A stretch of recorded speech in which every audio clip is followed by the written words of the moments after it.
noite. Meu nome é Lara, sou acadêmica de enfermagem da Universidade do Estado do Amazonas. Eu falo diretamente da Escola Superior de Ciências da Saúde, aqui em Manaus, na capital. E hoje, eu e o meu grupo vamos falar um pouco sobre atendimento pré-hospitalar, direcionado para queimaduras de pequeno porte e princípios alérgicos. Então vamos lá. Vamos falar um pouco sobre os tipos de queimadura. Nós temos queimaduras químicas, que ocorrem quando há o contato direto da pele com substâncias corrosivas, como gasolina, produtos de limpeza altamente diluídos, concentrados, substâncias corrosivas. Nós temos as queimaduras elétricas, que ocorrem quando há uma fonte de energia entra em contato com uma pessoa e aí ocorre a corrente elétrica é transmitida para o corpo. Essas queimaduras ocorrem quando a gente pega num fio que está desencapado, quando a energia está ligada, e frequentemente elas são mais graves do que elas aparentam. Quando a gente olha para a nossa pele, não parece que teve nada, só tem uma lesão bem mínima, mas pode ter um risco muito alto. E as extremidades que estão em maior risco são os dedos das mãos. Também nós temos, as mais frequentes são as queimaduras térmicas, que elas são provocadas por fontes de calor como fogo, líquidos ferventes, vapores, objetos quentes e o excesso de exposição ao sol. E ao frio também pode ocorrer. Então nós temos três tipos, as químicas, elétricas e térmicas. E agora a gente vai falar um pouco sobre o grau, como essa queimadura pode se apresentar. Nós temos queimaduras de primeiro grau, que elas vão atingir as camadas superficiais da pele e elas vão se apresentar como uma vermelhidão, inchaço, dor local suportável, sem formação de bolhas. Então eu vou ter só uma lesão mínima aqui. Aparentemente vai ter vermelhidão, ela vai ser apresentada e eu não vou sentir uma dor tão grande. Temos queimaduras de segundo grau, que elas atingem as camadas mais profundas da pele. E aí eu vou ter o aparecimento de bolhas, pele avermelhada, manchada, com uma coloração variável, eu vou ter dor, inchaço e também vai apresentar o desprendimento de camadas da pele e um possível estado de choque. As queimaduras de terceiro grau, elas vão atingir todas as camadas da pele e elas podem chegar a atingir os ossos também. Elas vão apresentar pouca e nenhuma dor, porque como ela atingiu todas as camadas da pele, ela também atingiu os nervos, então a pessoa pode apresentar um pouco, o mínimo de dor. E a pele ela pode se apresentar branca ou carbonizada, dependendo do grau e o quanto foi exposto antes da queimadura. Então, o que a gente pode fazer nas queimaduras? O que fazer em queimaduras em geral, que ocorrem em casa, no ambiente domiciliar? A gente pega a parte queimada, a parte que foi exposta àquela fonte, química, elétrica ou térmica. Por exemplo, a mão a gente coloca debaixo da água fria corrente, nunca use água gelada, mas geralmente água em temperatura ambiente, aquela água aqui na torneira e tal. Então a gente vai pegar essa parte que foi queimada e a gente vai colocar debaixo d'água, num jato suave, não precisa ser forte. E deixar lá por aproximadamente 10 minutos, de 5 a 10 minutos. E também pode-se aplicar compressas úmidas, frias também são indicadas nessas queimaduras que são mais superficiais. Algumas especificações. Em queimaduras químicas, a gente tem que pôr na água imediatamente, porque essa queimadura química, o grau de extensão dela vai depender do tempo que foi exposto aquele agente, a quantidade que ele foi, a concentração que aquele agente químico, que o agente químico tem. Então é muito importante que seja tirado e limpado aquele agente o mais rápido possível. Também se atentar, se você está, por exemplo, uma pessoa está no ambiente de trabalho e foi exposto a um agente químico, por exemplo, um ambiente industrial, uma fábrica. É importante saber se aquele local ali onde você vai realizar esse atendimento de primeiros socorros, ele é seguro para você ficar ali com aquela pessoa. Então, se não for seguro, você tem que retirar aquela pessoa imediatamente daquele local e levar para um local seguro onde você possa realizar os primeiros socorros. Então, é basicamente isso para queimaduras químicas. Por frio, não tente reaquecer se houver risco de recongelamento.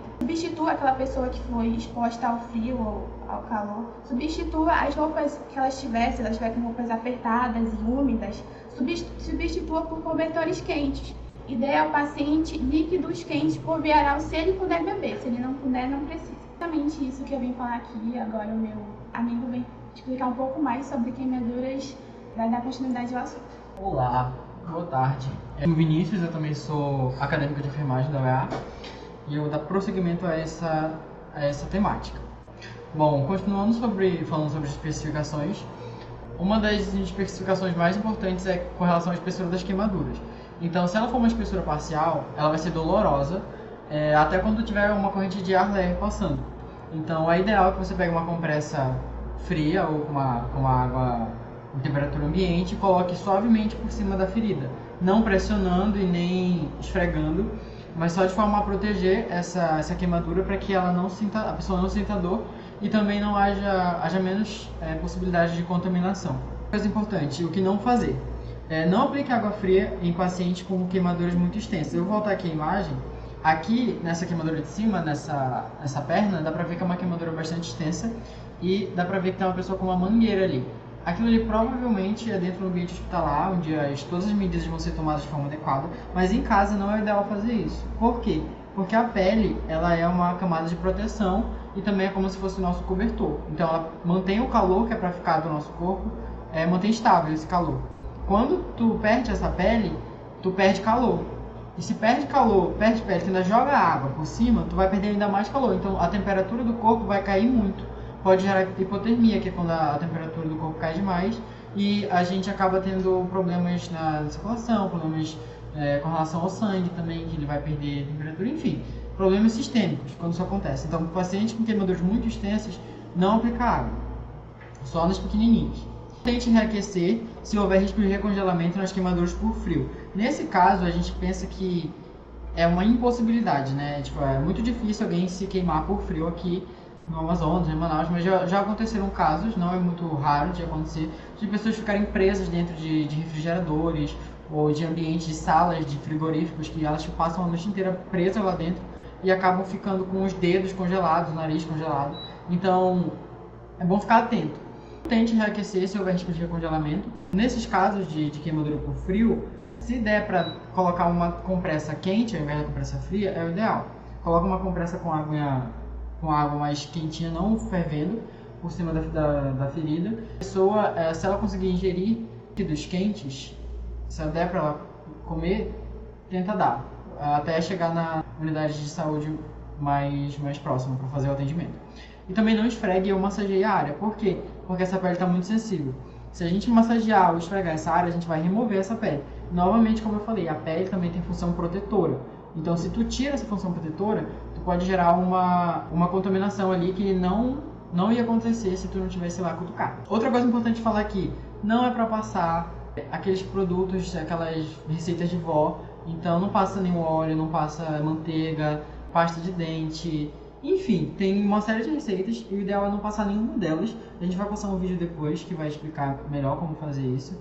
Mas não passa nada e também, se der tempo de chegar numa unidade de saúde, tipo em meia hora, 40 minutos, alguma coisa para te ajudar, não passa nem pomada, que às vezes tem pomada para queimadura em casa, mas talvez não seja ideal para aquela queimadura, não seja ideal para você.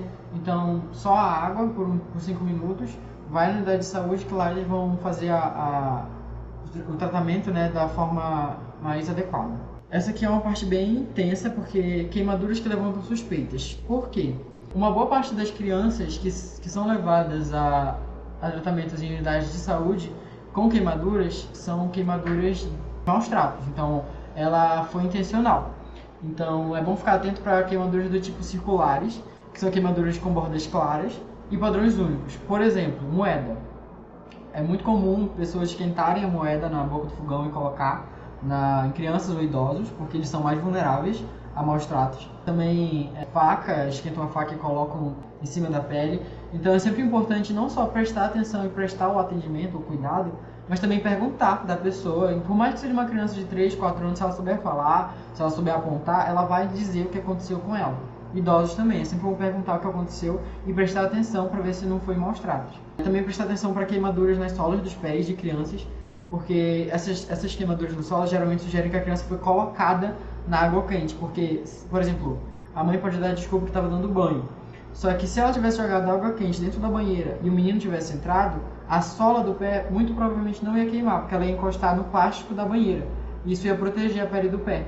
Então, se todo o pé tiver queimado, inclusive a sola, provavelmente ela foi colocada dentro da banheira e teve que ficar lá, evidenciando maus tratos. E também lesões por queimaduras antigas no contexto de uma nova lesão traumática. O que seria isso? Por exemplo, uma torção ou um corte antigo no braço e aí forma uma cicatriz.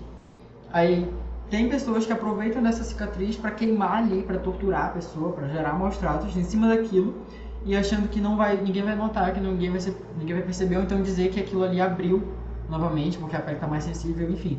Não é incomum que isso aconteça, então tem que se prestar atenção. Se tiver uma queimadura em cima de uma lesão, exatamente em cima de uma lesão antiga, é provável que tenha sido maus tratos, a gente tem que comunicar isso ao médico ou à polícia, ou alguma coisa do tipo. O que tiver mais viável para você que está atendendo ali. Agora a gente vai passar um vídeo, eu vou explicar mais ou menos o que aconteceu numa situação de queimadura simples, né, de pequeno porte. No vídeo a pessoa está fazendo um chá, vai aparecer, ele vai fazer um chá, vai se distrair e acabar permitindo que a água caia sobre a mão dele. O celular está ali, ele se distraiu e pum, água quente. Aí você remove a fonte de calor e aplica água em temperatura ambiente sobre a queimadura. Deixa por um tempo. Vai ter um corte, deixa por 5 a 10 minutos. Agora ele vai aplicar um curativo estéreo. Tudo bem que não é comum a gente ter um curativo estéreo perfeitinho assim, do jeito que está no vídeo. Mas se tiver, é bom passar. Se não tiver, só cobre com um pano o mais limpo possível e leva na unidade de saúde. E observar a queimadura, para ver qual é o nível da lesão. Se vai criar bolha, se não vai, se vai ficar só vermelhidão. Se tiver sido mais grave do que uma água quente, por exemplo, pode ter uma queimadura de 3º grau, enfim. E aí a gente tem que prestar atenção também porque aqui ele evidencia a vacina contra tétano. Por quê? Porque quando você queima, você abre uma possibilidade de uma infecção por bactéria. O tétano é uma bactéria, ele vai acabar gerando uma série de complicações. O tétano ele atinge a parte muscular, então você vai tendo contrações involuntárias que podem comprometer o sistema respiratório inteiro, então a pessoa pode morrer por causa disso. Então, se for o caso, a avaliação, é claro, não vai ser da pessoa que está prestando primeiros socorros, mas se for o caso, esse paciente tem que ficar atento para tomar a vacina contra tétano, caso ele não esteja imunizado ainda, não esteja com cartão de vacina em dia. E aqui tem um resuminho dos processos, das etapas: remover a fonte de calor, aplicar a água sobre a queimadura, água em temperatura ambiente por 5 a 10 minutos, aplicar um curativo esterilizado se for o caso, se não tiver um pano limpo com água em temperatura ambiente ou um pouco gelada, observar a queimadura para ver o grau, tal paciente para tomar a vacina caso ele ainda não esteja imunizado. Agora, para dar prosseguimento, minha colega vai vir aqui para falar um pouquinho mais sobre princípios alérgicos. Obrigado, galera.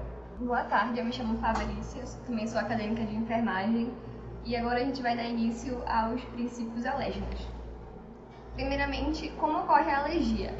A alergia é uma reação do nosso corpo de uma forma exagerada a uma substância exógena, que são os famosos alérgenos.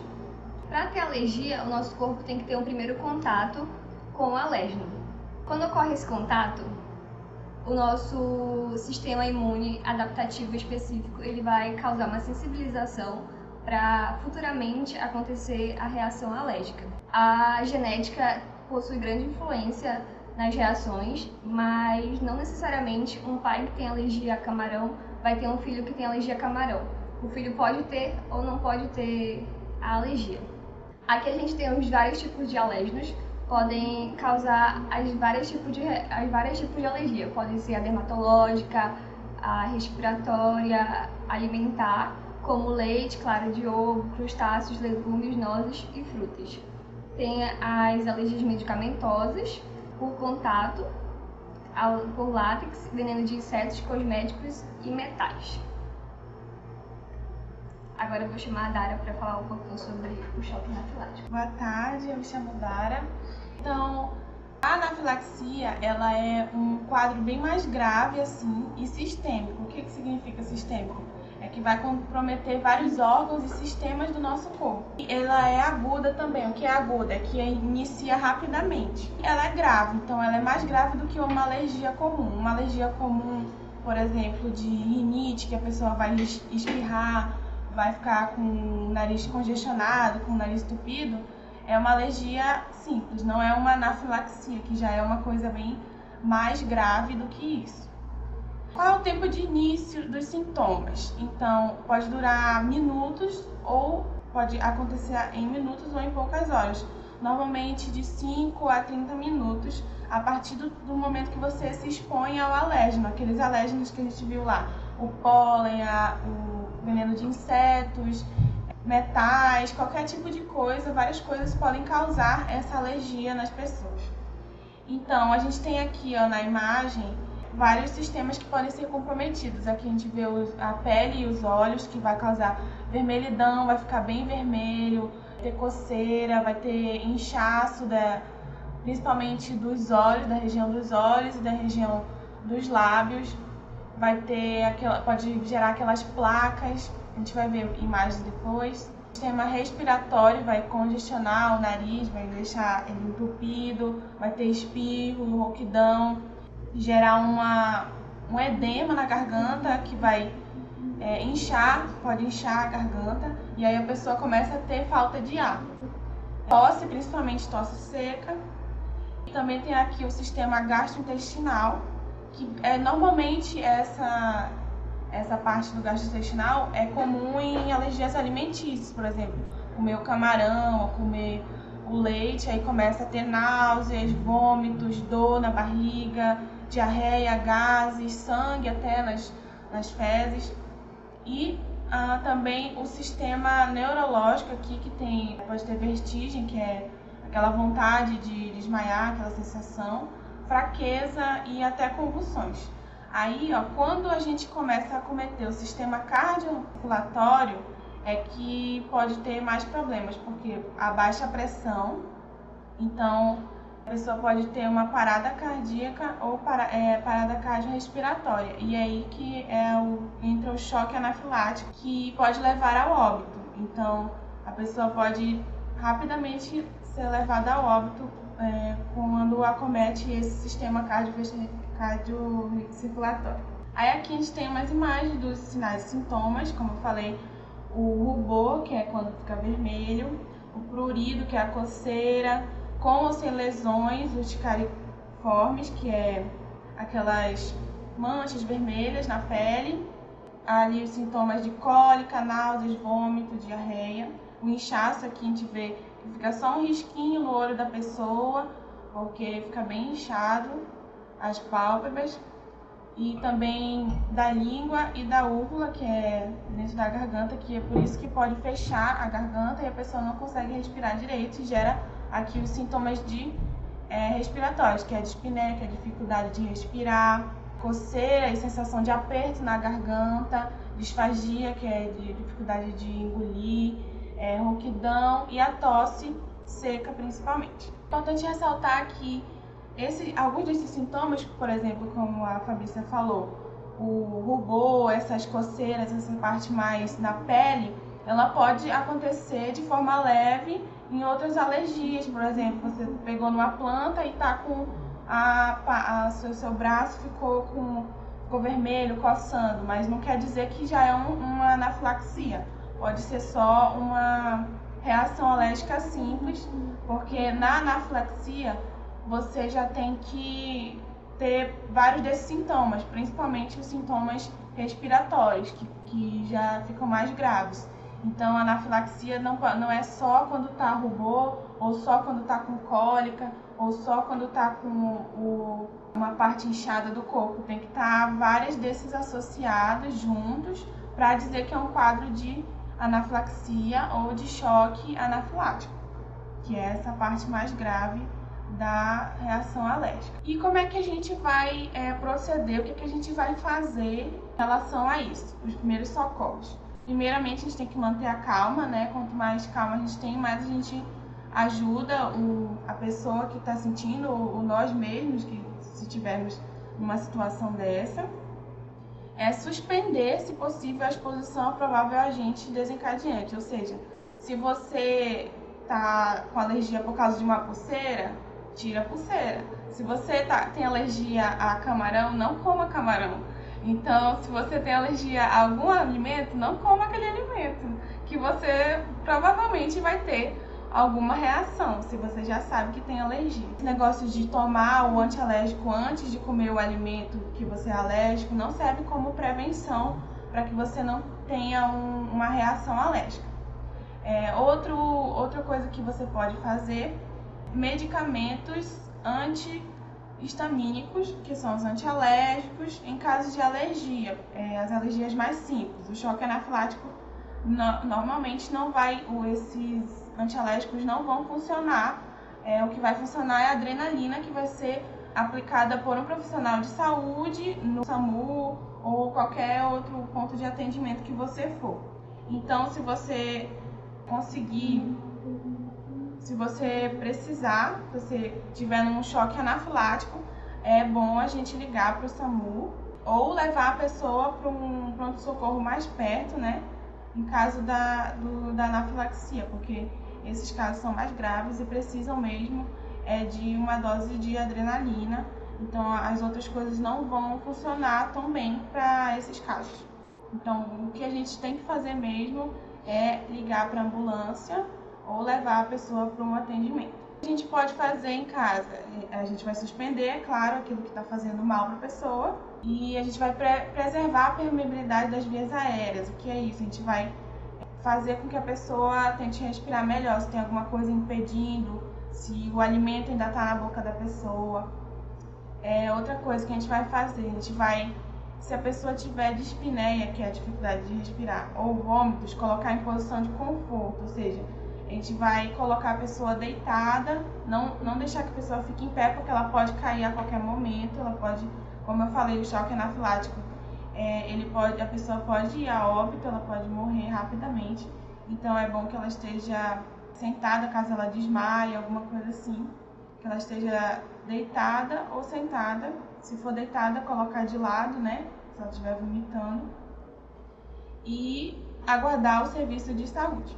Já nos casos de alergia leve, a gente realmente vai só tomar o antialérgico que o médico passou. A gente não pode tomar qualquer um, a gente tem que ir numa UBS ou em algum especialista para saber qual alergia que a gente está tendo, que a gente pode ter alergia e não saber de que tipo de qual coisa pode ser de um cosmético, de um produto que você está usando e você não sabe. Então, suspender o uso é imprescindível para a gente cessar essa alergia. Essas foram as nossas referências e muito obrigada. Se alguém tiver alguma dúvida, pode entrar em contato com a gente, pode falar aí no chat. Vou chamar meus colegas aqui para a gente se despedir de vocês e até a próxima semana com o próximo conteúdo. Boa tarde, muito obrigado pela presença de todos, e a gente agradece a participação e até semana que vem com o próximo conteúdo. Muito obrigado.